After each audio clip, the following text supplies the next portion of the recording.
बचपन में मेरे पापा नहीं थे। बचपन से ही मतलब मैं 8 क्लास में थी जब पापा की डेथ हो गई।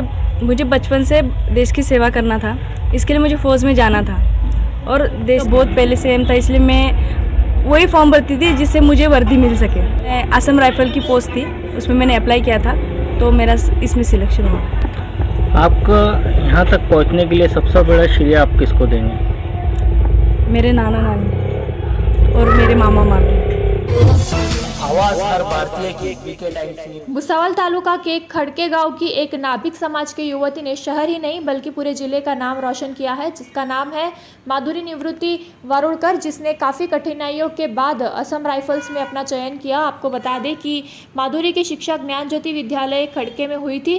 विशेषकर माधुरी के पिता की मृत्यु तब हुई जब माधुरी छोटी थी। तब से उन्हें उनके नाना नानी श्री बालू लालू येवलकर ने शिक्षित किया था। वह माधुरी को उनके मामाओं ने समय समय पर मार्गदर्शन दिया। वह माधुरी ने जानकारी दी कि उसकी जिद और लगन से पढ़ाई के बाद राष्ट्रीय सेवा में जाने का फैसला किया और असम राइफल्स में कठिन प्रशिक्षण के बाद राष्ट्रीय सेवा में शामिल हो गई। जब वह अपना प्रशिक्षण कर घर लौटी तो घर के सदस्यों ने एक भव्य जुलूस निकाला। वह खड़का गांव में शिवाजी महाराज की प्रतिमा के दर्शन के साथ जुलूस की शुरुआत की। फिर डॉक्टर बाबा साहेब आम्बेडकर की प्रतिमा पर पुष्पांजलि अर्पित की गई। वहीं जुलूस में माधुरी का स्वागत खड़का गांव के रहवासियों ने खूब जोरदार से किया, जिसको देख माधुरी के नाना नानी, भैया भाभी, मामा मामी को माधुरी पर फक्र हुआ, जिसको देख उनकी आंखों में आंसू आ गए। आइए जानते हैं कि माधुरी और उनके परिवार वालों ने क्या कहा।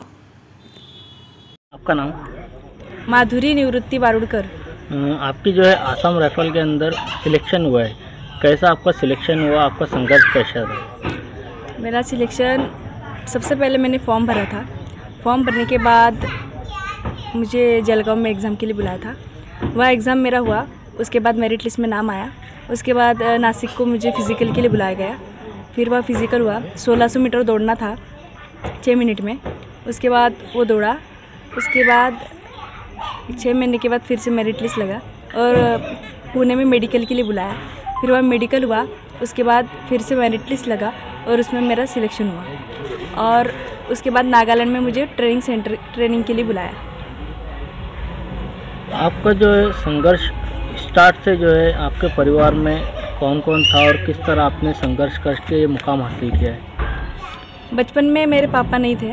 बचपन से ही मतलब मैं 8 क्लास में थी जब पापा की डेथ हो गई। उसके बाद नाना नानी और मामा मामी, इनके साथ ही मैं बचपन से रही हूँ। और नाना नानी, मामा मामी, इन्होंने मेरा बचपन से मेरी पढ़ाई लिखाई इन्होंने किया है और मेरा यहाँ तक पहुँचने में इनका बहुत बड़ा बहुत बड़ा गाइडेंस है। उन्होंने मुझे बहुत हर बार मेरे एग्ज़ाम में या मुझे हर जहाँ गाइडेंस हो वहाँ मेरे मामा मामी, मेरे नाना नानी, मम्मी भाई, इनका मुझे बहुत गाइडेंस रहा है। आपको ये कब लगा कि आपको जो है देश के लिए कुछ करना है, आपको जो है वहाँ तक पहुँचना है?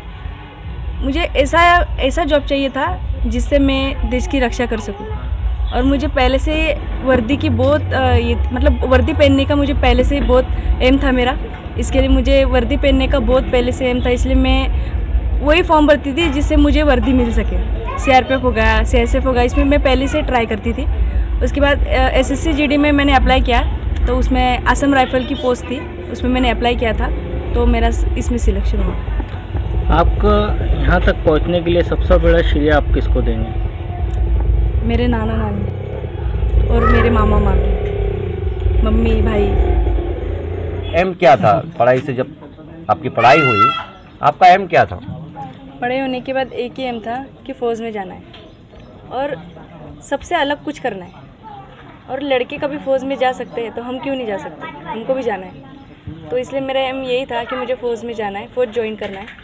और अभी की जनरेशन ज़्यादा मोबाइल में रहती है, तो ऐसा नहीं है कि मोबाइल ख़राब है। मोबाइल से हम YouTube देख के उसमें से अच्छी भी बातें सीख सकते हैं, जनरल नॉलेज सीख सकते हैं। मैं भी मोबाइल यूज़ करती थी, लेकिन मैं मोबाइल में से जनरल नॉलेज था, उसके बाद मैथ, रीजनिंग, ये मैं सीखती थी उसमें से। मोबाइल का मैंने यूज़ किया है, लेकिन कभी भी मैंने पढ़ाई के लिए उसका यूज़ किया है, दूसरे काम के लिए मैंने मोबाइल का यूज़ नहीं किया। इसके लिए मेरा कहना यही है कि मोबाइल का कम से कम यूज़ करो, और तुम मोबाइल का यूज़ करोगे भी तो पढ़ाई के लिए ज़्यादा करो। आपको बहुत संघर्ष करना पड़ा होगा। हाँ। आपका वो संघर्ष का प्रयास कैसा रहा? कितने सालों का वो दौर रहा है जो आप इस संघर्ष से आज जो आपको सफलता मिली? मैं तो 2015 से मेरा सपना था, 2015 से सपना था। उसके बाद मैंने 12th किया। 12th के बाद मैं अप्लाई करती रही, फॉर्म भरती रही।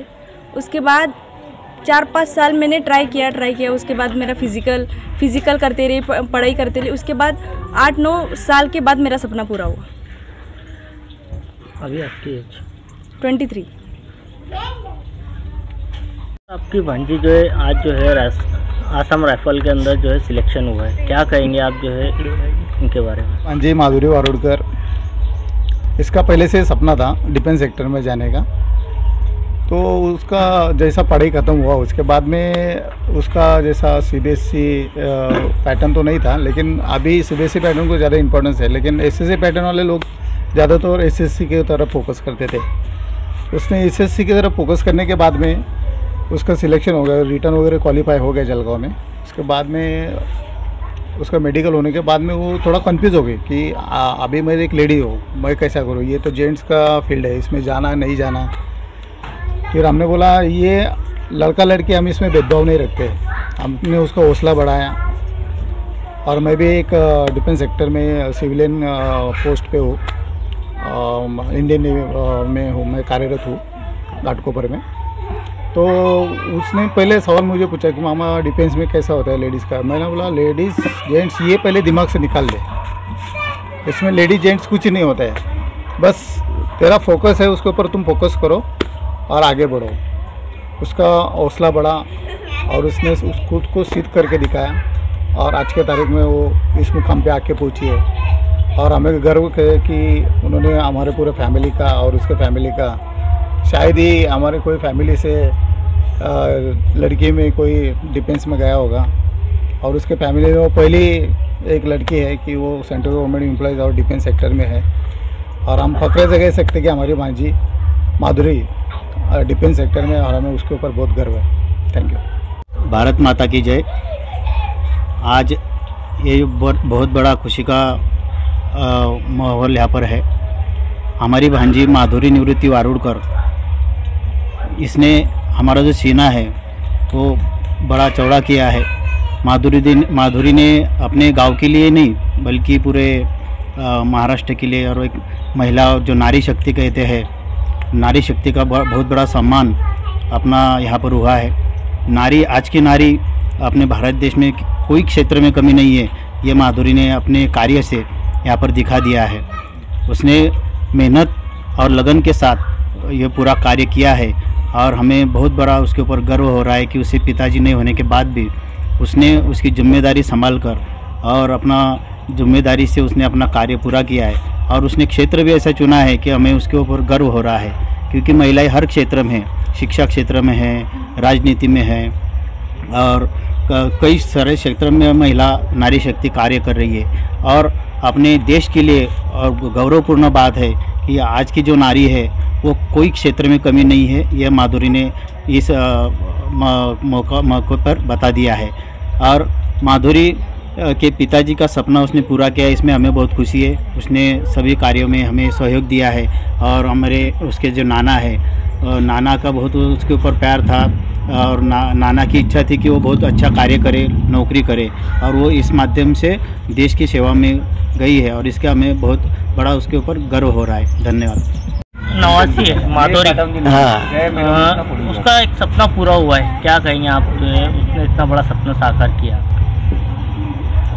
अभी उसने उसका सपना पूरा किया है कि नाना नानी का, मामा लोगों का, माँ का, उनका नाम रोशन किया कि भाई देश के लिए मैं कुछ करूँगी, और देश के लिए उसने करके बताया। और गांव-गांव में जाके मैंने उसको पूना लेके गया, नासिक लेके गया, औरंगाबाद लेके गया, जलगांव लेके गया, तब उसकी जो रनिंग की भुसावल में, वो उसको रनिंग के लिए लेके गया। तो उसको है ना, उससे उसका है ना दिल ये हो गया, खुश हो गया है ना। मैं नाना नानी हमको साथ दे रहे, नाना लेके जा रहे हैं, लेके आ रहे हैं।